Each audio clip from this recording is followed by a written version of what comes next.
نوجوانوں کی کمیٹی ایک بنائی اور اس کا ایجنڈا یہ تھا کہ ہمارے اس شہر میں کوئی ظلم نہیں کر سکتا، اور اگر ظلم کرے گا تو ظالم کے خلاف ہم لوگ سامنے آ جائیں گے۔ اب یہ ٹیم نکلی اور اس لوٹے ہوئے تاجر کے سامان کی قیمتوں کو اور ان کے سامانوں کو اکٹھا کرنے کی کوشش کیا۔ پورا تو نہیں ہو سکا اکٹھا، لیکن چلو مردہ تو کیا نہیں، کچھ مل گیا، اس کو سہارا ہو گیا۔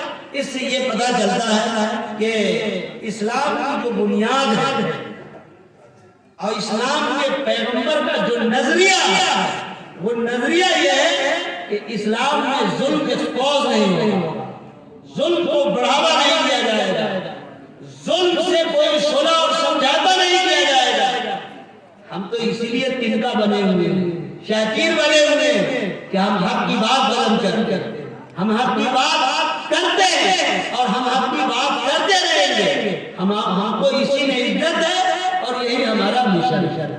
تو ہمارے آقا حضرت محمد صلی اللہ علیہ وسلم کو میرے آقا حضرت محمد صلی اللہ علیہ وسلم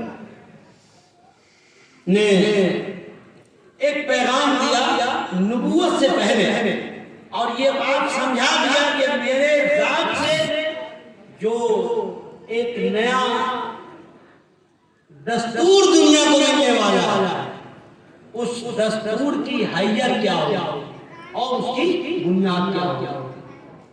اور ایک واقعہ اور سیرت کا اسباب سن لیں۔ ہمارے آقا حضرت محمد صلی اللہ علیہ وسلم کو جب نبوت سے سرفراز کر دیا گیا، ایک لمبی بات ہے، آپ نے جو پہلی شادی کی ہے وہ 25 سال کی عمر میں 40 سال کے بیوہ سے کیا، اور جب تک وہ بیوہ زوجیت میں رہی ہیں جب تک آپ نے کوئی دوسری شادی نہیں کیا۔ حضرت نبی پاک صلی اللہ علیہ وسلم کو آدمی کس نگاہ سے دیکھ رہا ہے، اس کو صحیح نگاہ سے دیکھنے کی ضرورت ہے۔ آپ صلی اللہ علیہ وسلم نے یہ کیا، بہرحال اما خدیجہ الکبریٰ کا انتقال ہو گیا۔ آپ کے بڑے شہدائی اور بہت ساتھ دینے والے خواجہ عبد المطلب کا انتقال ہو گیا۔ آپ بالکل غم میں ہو گئے۔ اس سال کی سیرت کے اندر عام الحزن کے نام سے جانا جاتا ہے، وہ آپ کے غم کا سال تھا۔ حضرت عائشہ رضی اللہ تعالیٰ عنہ نے ایک مرتبہ پوچھا، یا رسول اللہ آپ کو سب سے زیادہ زندگی میں کب دکھ ہوا، کب زیادہ تکلیف ہوئی؟ تو آپ نے اسی واقعے کو ذکر دیا جو واقعہ میں ذکر کرنے جا رہا ہوں۔ فرمایا کہ میں طائف کی طرف چلا گیا، دل میں یہ خیال لے کے نکلا کہ ہو سکتا ہے کہ وہاں کچھ لوگ ہوں گے جو اس دین حق کے پیغام کو سن لیں گے اور مان لیں گے۔ چنانچہ آپ طائف گئے۔ طائف جانے کے بعد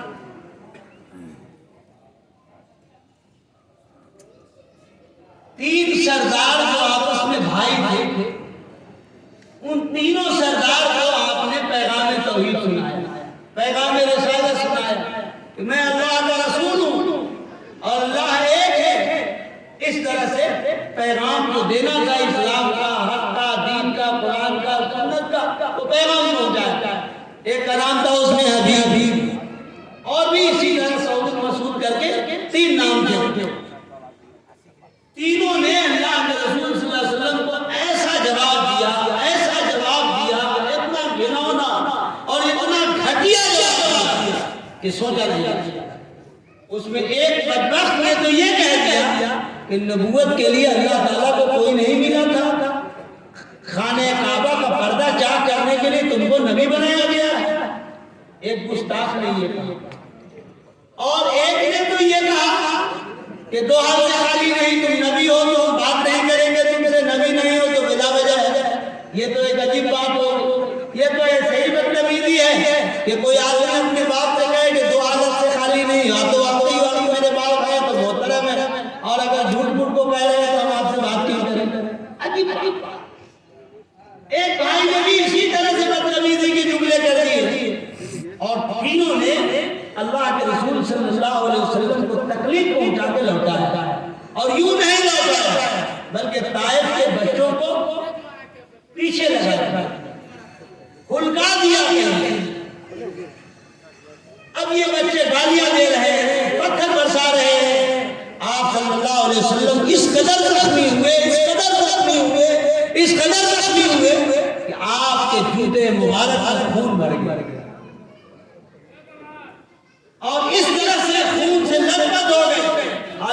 صحابی تھے وہ بچاؤ کی ہر ممکن کوشش کر رہے تھے. صحابی شہدائی تھے, ان کو اپنے جان سے زیادہ رسول اللہ کی ذات یاد کیا. وہ بار بار بچاتے تھے, کبھی کسی پتھر کو ادھر روکتے, کبھی کسی پتھر کو ادھر روکتے, کبھی کسی کو پیٹ سے روکتے, کبھی کسی کو سینہ سے روکتے, اور روکتے روکتے کچھ پتھر آپ کو لگ جاتا. آپ بالکل نبھا, نبی بھی ہے, مسافر بھی ہے, مظلوم بھی ہے, راستے میں دعا کر رہے ہیں. اب اس دعا کی کیا کریں؟ دعا ہو رہی ہے, ایک طرف ایک فرشتہ سامنے آتا ہے, حضرت جبرائیل آتے ہیں, کہتے ہیں کہ ابھی آپ کے پاس ایک فرشتہ آنے والا جو پہاڑوں کی دیکھ ریکھ کرتا ہے, پہاڑوں کا جو نگراں ہے. بس اسی اسنا وہ فرشتہ بھی سامنے آ گیا اور کہنے لگا کہ میں ملک الجبال ہوں, آپ حکم دیتے, میں مسبب الجبلین دونوں پہاڑ کو ملا کر پس لوں ان کو, پوری آبادی ختم ہو جائے گی, قربان جاؤ. ہمارے آقا حضرت محمد صلی اللہ علیہ وسلم نے فرمایا کہ نہیں ایسا مت کیجیے, اللہ میرے ہاتھ سے زیادہ بدل ہے. آپ کی ہمدردی کو سلام, اللہ ہماری حالت کو زیادہ جانتے ہیں, اور ہو سکتا ہے کہ ان کی نسلوں سے کچھ لوگ ایسے ہیں کہ جو ایمان قبول کریں. اور اس طرح سے آپ ہدایت کی دعا کرتے ہوئے نکل رہے ہیں. بہت زیادہ ٹوٹ چکے تھے کہ ایک باغ کے پاس بیٹھ گئے, اور وہ باغ بھی اللہ کے رسول کے پکے دشمن کا تھا, شیبہ اور عتبہ کا باغ. چنانچہ شیبہ اور عتبہ کے باغ کے کنارے میں بیٹھ گئے. شیبہ اور عتبہ وہاں سے دیکھ رہا تھا تو عربوں کے اندر ضیافت بہت شاندار ہو, اور آج بھی عربوں سے سخاوت اور ضیافت ہماری بڑھ نہیں کرتی. عربوں میں بڑی اللہ نے خوبی رکھی, وہ باوجود اس کے بھی دشمنی چل رہی ہے. وہاں سے اپنے خادم کو, اپنے غلام کو کشت میں پھل بھیج کے یہ کہلوا کے کہا کہ جاؤ وہاں جو مسافر لوگ کنارے میں بیٹھے ان کو پیش کرو, اور یہ کہنا کہ کھانے کی خواہش نہ ہو جب بھی آپ کچھ تناول کیجیے. ہم لوگ کیا کرتے ہیں, کھانے کا معنی تو کھا لیں, لیکن یہ عربوں کا ذوق, کھانے کو جی نہیں ہو جب بھی کچھ ضرور تو اللہ کے رسول صلی اللہ علیہ وسلم نے بسم اللہ کہا, ویسے اس کا کام کھڑا ہو گیا. اس غلام کہنے لگا یہاں اللہ بولنے والا بھی نہیں, اس لیے کہ وہ عیسائی تھا, وہ اللہ کا نام جانتا تھا, اس کا نام مقداس تھا. یہاں اللہ جاننے والا کوئی ہے, کہا کیوں تعجب کرتے ہو, تم کہاں سے ہو؟ کہا میں نینوا کا رہنے والا ہوں. کہا اسی نینوا کے جہاں کی یونس علیہ السلام ہے. کہا آپ کیوں اس کو کیسے جانتے ہیں؟ کہا میں بھی نبی ہوں اور وہ بھی نبی ہے. چنانچہ یہ سننا تھا کہ وہ ایمان لے آیا, اور اپنے ایمان کو چھپایا, بہت زمانے تک چھپایا. اس سے یہ سمجھ میں آتا ہے کہ سیرت کے پہلو پر عمل کرنے سے دین حق کی اشاعت ہوتی. آپ جتنا عمل کریں گے اتنے ہی انشاءاللہ تبارک و تعالی اس سے فائدہ ہوگا. انہی باتوں کے بعد میں بات ختم کرتا ہوں, اور اس اعلان کا ساتھ کہ بھائی شاید کے لوگوں کو چاہیے کہ جھوٹ نہ اجلاس میں شریک ہوں. اب یہ سلسلہ اور بھی دیر تک جائے گا. ربنا تقبل منا انک انت السمیع العلیم وآخر دعوانا الحمد للہ رب العالمین.